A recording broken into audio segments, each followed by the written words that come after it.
Hello students, welcome to my YouTube channel जिसका नाम है शिवांगी मैथ्स। आज की इस वीडियो में हम डिटर्मिनेंट्स की प्रॉपर्टीज़ के बारे में डिस्कस करेंगे। डिटर्मिनेंट्स क्या होते हैं और इसको कैसे फाइंड किया जाता है, इसको हमने पिछली वीडियो में सीखा था और साथ ही साथ हमने माइनर और कोफैक्टर निकालने भी सीखे थे, तो आप उसको आई-टिक पे जाके देख सकते हैं। तो आज हम प्रॉपर्टीज़ ऑफ डिटर्मिनेंट्स के बारे में डिस्कस करते हैं। तो चलिए शुरू करते हैं। सबसे पहली प्रॉपर्टी होती है the sum of the product of the element of any row and column with the corresponding cofactor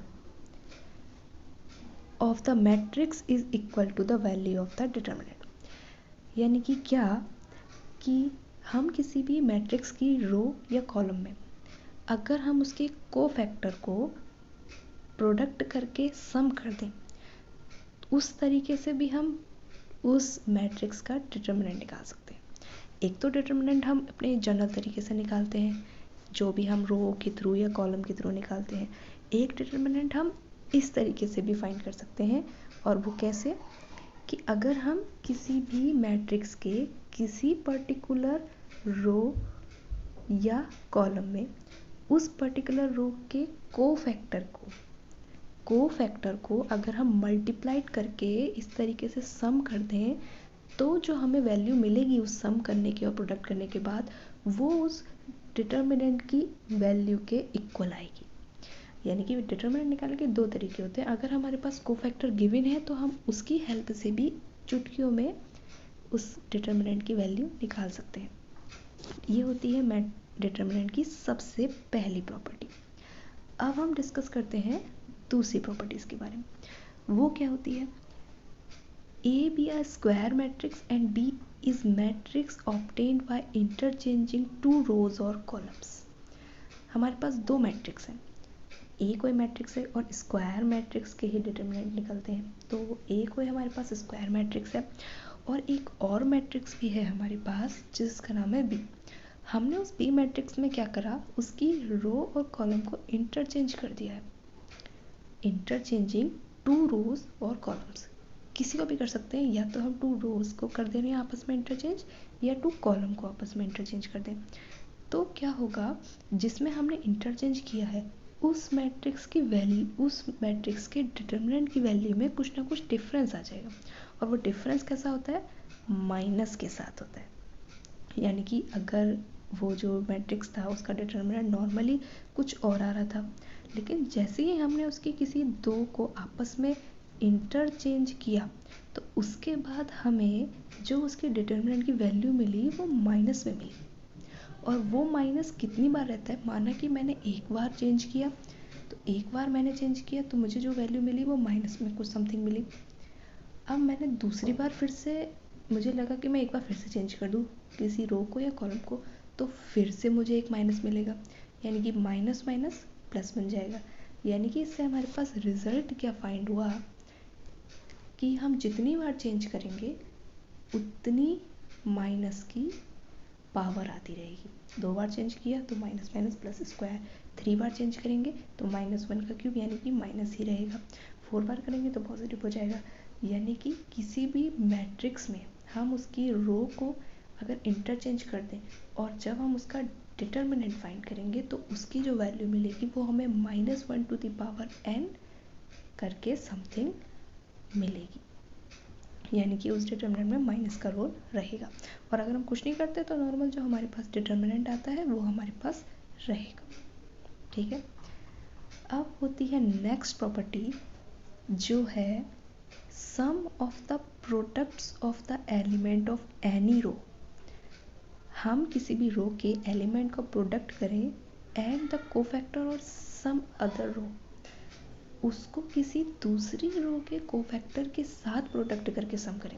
यानी कि जो पहली प्रॉपर्टी थी, किसी भी मैट्रिक्स में किसी भी रो के एलिमेंट को अगर हम उसी के रो के कोफैक्टर के साथ में प्रोडक्ट करके सम करते हैं तो हमें उस डिटर्मिनेंट की वैल्यू फाइंड होती है।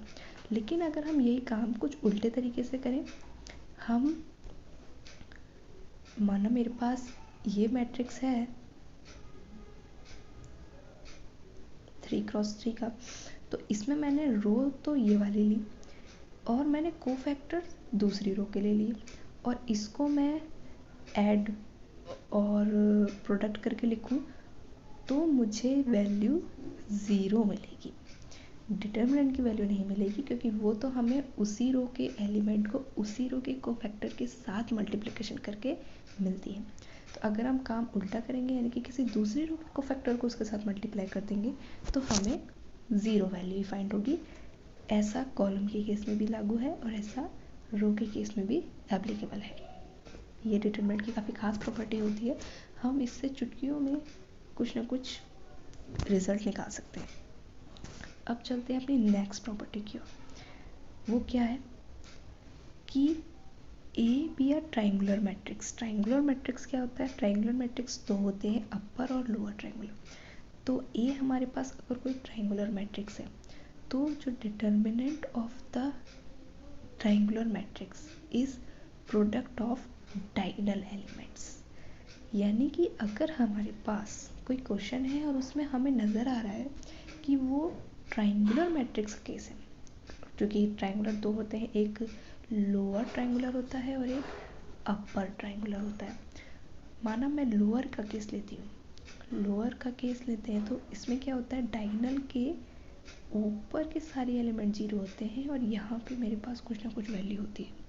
तो ये लोअर ट्राइंगुलर का केस है। इसका जो डिटर्मिनेंट होगा वो जस्ट इसके डायगोनल एलिमेंट्स का प्रोडक्ट करके मिल जाएगा, यानी कि 1 मल्टीप्लाई 2 मल्टीप्लाई 3 यानी कि 6। और अगर हम इसको प्रॉपर तरीके से निकाल के देखें और वेरीफाई करना चाहें कि क्या एक्चुअल में इसका डिटर्मिनेंट यही आएगा, तो देखिए हम इसको कॉलम के थ्रू रो के थ्रू निकालते हैं, क्योंकि रो के थ्रू निकालना ज़्यादा आसान है क्योंकि आगे एलिमेंट 0 0 है। और इसको कैसे निकाला जाता है वो हम पिछली वीडियो में सीख चुके हैं, तो आप वहाँ आईटी पे जाके देख सकते हैं। तो 1 लिखेंगे एंड ये वाला रो एंड ये वाला कॉलम नहीं आएगा, जस्ट ये वाले मैट्रिक्स में मल्टीप्लाई हो जाएगी। 2 3 2 जस्ट 6 ही मिलेगा एंड -0, यानी कि यहाँ और आगे के एलिमेंट तो 0 है तो यहाँ पे तो -0 एंड +0 मिलेगा। तो हमें जो एक्चुअल वैल्यू मिली वो भी 6 मिली। और हमने जो अभी प्रॉपर्टी पढ़ी डिटर्मिनेंट की, ये ट्राइंगुलर मैट्रिक्स का जो डिटर्मिनेंट होता है वो जस्ट इसके डायगोनल एलिमेंट्स को मल्टीप्लाई करके मिल जाता है, तो वैल्यू हमें सेम ही मिल रही है। तो ये काफ़ी ईजी वे है किसी भी मैट्रिक्स का डिटर्मिनेंट निकालने का। अब आते हैं अपनी नेक्स्ट प्रॉपर्टी की ओर। वो है कि the determinant of a matrix A is equal to the transpose of A. यानी कि किसी मैट्रिक्स का जो डिटर्मिनेंट होता है वो अगर हम उस मैट्रिक्स का ट्रांसपोज कर दें और उसका तब डिटर्मिनेंट निकालें तो दोनों की वैल्यू सिमिलर आती है। ऐसा क्यों होता होगा?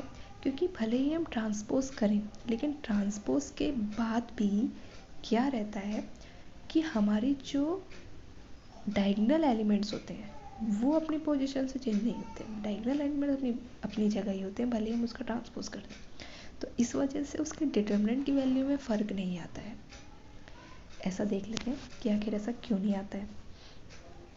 देखिए, माना मेरे पास कोई एक मैट्रिक्स है, छोटा सा लेते हैं 1 2 3 4। इसका डिटर्मिनेंट कितना आएगा? 4 -6 यानी कि -2। अब मैं इसका ट्रांसपोज कर दूँ। ट्रांसपोज माने क्या होता है? इसकी रो और कॉलम को इंटरचेंज कर देंगे। पहली रो पहला कॉलम बन जाएगा और दूसरी रो दूसरा कॉलम। अब क्या आएगा? 4 डिटर्मिनेंट निकालने के लिए क्रॉस मल्टीप्लिकेशन कर देते हैं, तो 4 -6 ये भी -2, यानी कि हमने नॉर्मल डिटर्मिनेंट निकाला, माना इसका नाम ए है, तो ए का जो डिटर्मिनेंट निकाला वो ट्रांसपोज का डिटर्मिनेंट के इक्वल ही आ रहा है। तो देखा आपने कि वैल्यू में कोई डिफरेंस नहीं होता है। ये काफ़ी इम्पॉर्टेंट प्रॉपर्टीज़ है डिटर्मिनेंट की जो आपके क्वेश्चंस को सॉल्व करने में काफ़ी हेल्पफुल होंगे। अब चलते हैं अपनी नेक्स्ट प्रॉपर्टी की ओर, और वो क्या है कि for any 2 square matrix of same order, दो स्क्वायर मैट्रिक्स जिनका ऑर्डर सेम है तो उसके लिए determinant of A B equal to होता है determinant of A into determinant of B. यानी कि ये जनरल सी प्रॉपर्टी है कि दो मैट्रिक्स है हमारे पास, उनका मल्टीप्लाई करके हम डिटर्मिनेंट निकालें या उसको इस तरीके से अलग अलग डिटर्मिनेंट निकाल के उनकी वैल्यू का मल्टीप्लिकेशन कर दें, वैल्यू हमें सेम ही मिलेगी। ठीक है, अब आती है नेक्स्ट प्रॉपर्टी विच इज़ कि टू रोज और the two columns or two columns of the matrix A are identical then determinant of matrix is 0. Means let us consider मेरे पास ये मैट्रिक्स है। अब मेरे को नज़र आया कि इस मैट्रिक्स की जो दो रोज हैं वो तो सिमिलर है, पहली रो भी 1 2 3 है एंड दूसरी रो भी 1 2 3 है। तो अब मुझे एक प्रॉपर्टी पता है कि अगर किसी मैट्रिक्स की दो रो आइडेंटिकल मीन्स सिमिलर हो तो उसका जो डिटर्मिनेंट होता है वो ज़ीरो हो जाता है। मुझे उसको बिल्कुल प्रोसेस के थ्रू निकालने की ज़रूरत नहीं है, मैं इसको देख के ही लिख दूंगी कि ये ज़ीरो है।